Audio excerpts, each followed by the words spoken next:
Bonjour à tous et bienvenue dans votre rendez-vous hebdomadaire de la radio des Sans-Voix. Aujourd'hui, nous sommes avec la docteure Marly Ba, qui est gynécologue obstétricienne à la Maison des Femmes et qui a été formée en tant qu'interne avec la docteure Rada Hatem. Oui, c'est ça, Rada Hatem Ganzer, oui. Et donc aujourd'hui pour cette émission, nous avions envie de vous parler donc des mutilations sexuelles féminines, puisque le 6 février, il s'agit de la journée internationale de la tolérance zéro à l'égard des mutilations génitales. À cette occasion, nous allons parler donc avec la docteure Marly Ba de ces questions. Donc bonsoir, merci d'être avec nous. C'est moi la voix. Non, c'est moi la voix. Non, c'est moi la voix. Nous sommes la voix. Nous sommes tous la voix des sans-voix. Bonsoir Roxane, merci beaucoup pour l'invitation et m'avoir permis de parler sur la radio des Sans-Voix. Avec grand plaisir. Alors, donc dans un premier temps, est-ce que vous pouvez nous présenter le travail de la Maison des Femmes et puis nous dire à quelles problématiques en général vous êtes le plus souvent confrontés au quotidien? Alors du coup, la Maison des Femmes, c'est une structure qui a été inaugurée en juin 2016 et créée par le docteur Rada Hatem, la docteure Rada Hatem, qui est gynécologue obstétricienne et qui était l'ancienne chef de service du service de gynécologie obstétrique à Saint-Denis. Donc cette structure se trouve dans le 93 et c'est une maison en fait qui s'occupe de prendre en charge les femmes qui sont victimes de violences. Donc l'activité de la Maison des Femmes s'articule autour de 3 pôles majeurs. Le premier, c'est tout ce qui est planning familial, avec la prise en charge de tout ce qui est autour de la contraception, des consultations des femmes et aussi de l'avortement et de l'IVG. Le deuxième pôle s'articule au niveau des violences, que ce soit les violences physiques, les violences sexuelles, les violences morales, conjugales, inceste. Donc, il y a tout un pôle avec différents professionnels de santé qui sont là pour prendre en charge ces femmes-là. Et le dernier pôle s'articule autour des mutilations sexuelles féminines, où on a toute une équipe pour la prise en charge des femmes victimes de violences sexuelles féminines. Ah, d'accord. Donc effectivement, oui, à l'occasion de cette journée du 6 février, c'est surtout là-dessus que donc j'avais des questions. Donc on peut lire sur le site internet de la Maison des Femmes qu'il y a effectivement une unité de soins qui est dédiée spécifiquement à cette problématique. Alors, on a souvent tendance à parler de mutilation génitale féminine. Or, sur votre site, j'ai vu qu'on parlait de mutilation sexuelle. Donc, est-ce qu'il y a la différence dans les termes, est-ce qu'elle est voulue et auquel cas, qu'est-ce qu'elle signifie concrètement? Alors c'est vrai qu'il y a toute une histoire autour de la dénomination des mutilations sexuelles féminines, mutilation génitale féminine, excision, mutilation sexuelle, FGC, où on dit Female Genital Cutting. Donc en fait, c'est vrai que c'est des termes qui n'ont pas toujours été une énigme dans la communauté internationale. Donc si on veut reprendre un peu l'histoire, le terme d'excision ou mutilation génitale féminine, il a été utilisé pour la première fois à Dakar en 1984, lors de la création du comité interafricain sur les pratiques traditionnelles affectant la santé des femmes et des enfants, qui réunissait à peu près 28 pays africains.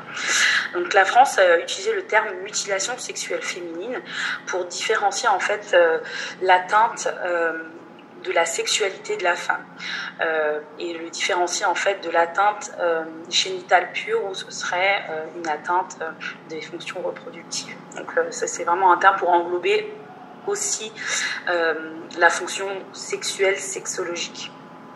Les anglophones, eux, utilisaient plutôt le terme female circumcision. C'est un terme qui a été refusé par les Français parce que le terme de circoncision pouvait donner des confusions et aussi il y a une tendance à la banalisation si on confond le terme de circoncision et d'excision qui est complètement différent. Voilà, donc ça après, c'est en 1991, il y a eu une conférence à Addis Abeba où il a été décidé d'utiliser un seul terme sur le plan international pour pouvoir un petit peu homogénéiser tout ça. Donc c'était le terme Female Genital Mutilation qui a été utilisé.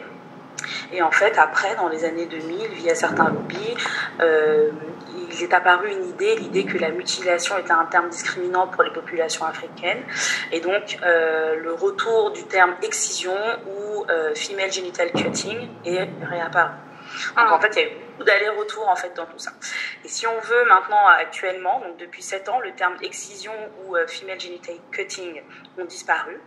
Les textes internationaux utilisent, et les grands réseaux européens utilisent le terme FGM, female genital mutilation, et la France a conservé à ce jour le terme de mutilation sexuelle féminine, MSF, pour souligner qu'il s'agit d'une mutilation qui atteint et l'appareil génital, mais aussi la santé sexuelle des femmes et tout ce qu'elle englobe. Donc c'est une action qui est voulue par la communauté française. D'accord. Donc du coup, c'est un terme qui se veut englobant pour bien prendre en compte tous les types de violences qui peuvent être liées à ça. Donc du coup, vous parliez d'excision un petit peu plus tôt. Concrètement, à quel type de mutilation sexuelle la Maison des Femmes est le plus souvent confrontée, vous diriez ? Alors, ça marche. Donc, du coup, juste pour refaire un point pour tout le monde, les mutilations sexuelles féminines, ça recouvre toutes les interventions qui incluent l'ablation partielle ou totale des organes génitaux externes de la femme ou toute autre lésion des organes génitaux féminins qui sont pratiquées à des raisons non médicales. Le type le plus fréquent rencontré à la Maison des Femmes, c'est le type 2, celui qui inclut l'ablation du capuchon, du gland du clitoris et des petites lèvres. C'est celui qu'on trouve le plus fréquemment, et notamment dans les populations originaires d'Afrique de l'Ouest, qui sont les patientes qu'on voit le plus souvent. Effectivement, on ne voit pas beaucoup, nous, les patientes qui sont originaires d'Égypte, par exemple, ou du Soudan, parce que la France n'est pas la terre d'immigration de ces patientes-là. Donc, du coup, en termes de, entre guillemets, de profil des femmes qui viennent vous voir, parce que du coup, sur le site, je voyais que voilà, le chiffre mondial des victimes, enfin des femmes victimes de mutilation, c'est à 130 millions. Donc au niveau de la Maison des Femmes, ce chiffre-là, quelle réalité il recouvre au niveau, voilà, vous avez commencé à parler de provenance géographique, mais est-ce que par exemple il y a des critères socio-économiques aussi qui font qu'une femme pourrait être plus à risque de subir ce type de violence ? Alors, si on veut, les femmes qui sont victimes de mutilations sexuelles féminines, qui sont prises en charge à la Maison des Femmes, elles n'ont pas vraiment de profil type. On va dire que chacune a son histoire propre.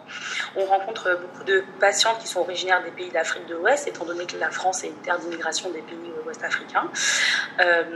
Comme je le disais un peu plus tôt, peu de patientes de l'Afrique de l'Ouest ou d'Asie ou de la Russie qui sont victimes parce que ce n'est pas des terres d'immigration. Par exemple, c'est plutôt au Danemark ou en Suisse qu'on va retrouver des patientes originaires d'Éthiopie ou du Soudan ou d'Égypte. On a du coup donc nous des patientes donc originaires plutôt d'Afrique de l'Ouest et des patientes aussi françaises dont les parents sont originaires des pays à risque et qui sont des patientes qui ont été excisées pendant les vacances scolaires, on dit les deuxième génération. On prend aussi en charge des femmes qui ont vécu un parcours migratoire très difficile, des patientes sans papier, des patientes qui ont aussi souvent vécu d'autres violences dans leur vie, mariage forcé, mariage précoce, deuxième excision. Parmi les femmes qu'on rencontre, certaines sont analphabètes, parlent peu le français ou n'ont jamais été à l'école. Mais on prend aussi en charge des patientes qui sont écrivaines, qui sont des femmes politiques, qui sont des médecins, infirmières et qui ont aussi été victimes de mutilations sexuelles féminines. Il y a des femmes qui sont sans domicile fixe et d'autres qui sont très aisées, d'autres femmes qui sont très bien entourées par leur famille et des patientes complètement isolées, des patientes qui peuvent être accompagnées et soutenues par leur conjoint comme des patientes qui sont célibataires. Donc vraiment, les mutilations sexuelles féminines, elles ne sont pas sectorisées à un milieu socio-économique. Et en fait, comme toutes les autres violences faites aux femmes, ce sont des violences qui sont basées sur le genre et donc elles touchent toutes les catégories socio-professionnelles. Oui, c'est important de le rappeler qu'il n'y a pas vraiment de profil en fait de la victime. Type quoi, d'accord. Ok. Et donc concrètement, donc l'accompagnement que vous proposez donc aux femmes qui sont victimes de MSF, ça consiste en quoi exactement ? Alors les patientes, quand elles arrivent à la Maison des Femmes, en fait, on a une sorte de parcours de soins où, avec un accompagnement pluridisciplinaire. Il y a de nombreux intervenants et les patientes cheminent à leur rythme dans la Maison des Femmes. Elles rencontrent des médecins, des chirurgiens, des sexologues, psychologues, sages-femmes, infirmières, conseillères conjugales. Elles ont aussi la possibilité d'avoir une aide juridique pour les patientes, par exemple, qui auraient des problèmes au niveau du statut politique en France. Il Il y a aussi toute une partie qui est très importante aussi, ce sont les ateliers de bien-être pour l'épanouissement personnel et la réconciliation avec son corps. On a même des patientes qui ont fait une pièce de théâtre, donc ça c'est super. Et donc en fait chaque parcours est différent et toutes les patientes n'auront pas la même prise en charge. Certaines auront besoin d'une chirurgie, d'autres non, d'autres d'avoir un accompagnement psychosexologique beaucoup plus important, ça dépend. Mais en fait voilà, on module on adapte le parcours à chaque patiente et chacune est trop son. On a aussi des groupes de parole, j'ai oublié de dire, qui est très important pour le partage et la libération de la parole. Oui, d'accord. Et donc là, on parlait de femmes qui ont déjà subi les mutilations, mais est-ce qu'il y a un accompagnement de ce type, donc que ce soit psychologique, médical, gynécologique, etc. Est-ce qu'il s'envisage aussi en amont de ces violences, par exemple pour des, je pense, par exemple pour des jeunes filles, vous disiez qui sont de deuxième génération, qui sont françaises, mais qui, par exemple, risqueraient de subir ce type de violence pendant les vacances ou... Oui, tout à fait. Alors du coup, la Maison des Femmes fait partie du collectif Prévenir et Protéger, dont l'ONG Équilibre Population est un cofondateur. Donc en fait, ce collectif prône la défense des droits des femmes et des enfants, dont le label d'ailleurs Grande Cause Nationale a été obtenu en 2019.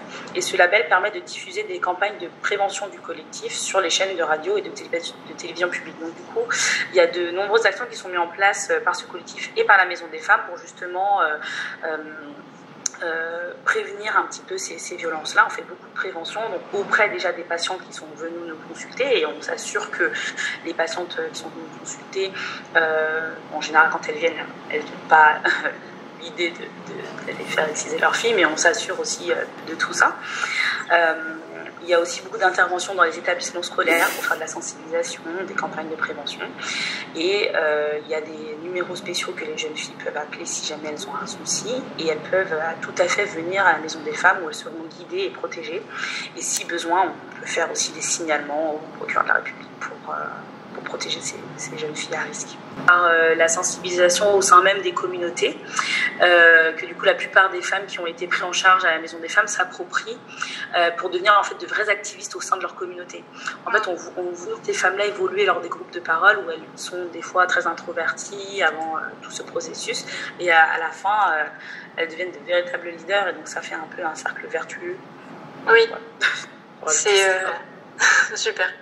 Alors, on peut les trouver sur Internet, sur Mutilation Sexuelle Féminine, sur le site du GAMS, qui est le groupe qui lutte contre l'abolition des mutilations sexuelles, et l'excision Parlons-en aussi, enfin, même sur notre site, on peut le trouver.